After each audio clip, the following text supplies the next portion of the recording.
గురకే కదా అని తీసి పారేయకండి. ఇదే పెద్ద ప్రమాదాన్ని తెచ్చిపెడుతుంది. గురక వల్ల జీర్ణ సమస్యలు, కిడ్నీ, రొమ్ము క్యాన్సర్ వచ్చే ప్రమాదం ఉంది. గురక మూలంగా శ్వాస సాఫీగా తీసుకోకపోవటం లేదా మొత్తానికే ఆగటం వల్ల రక్తంలో ఆక్సిజన్ మోతాదులు తగ్గుతాయి. దీంతో డిఎన్ఏను దెబ్బతీసే కారకాలు పుట్టుకొస్తాయి. ఇవి డిఎన్ఏలో హానికర మార్పులకు కారణమవుతాయి.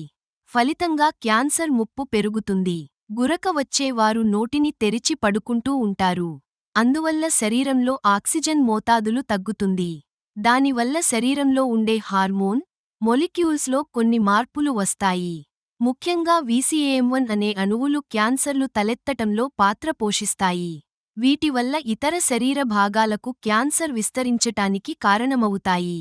ఇలాంటి మరిన్ని ఇంట్రెస్టింగ్ విషయాల కోసం వెంటనే మా ఛానల్ని సబ్స్క్రైబ్ చేసుకోండి.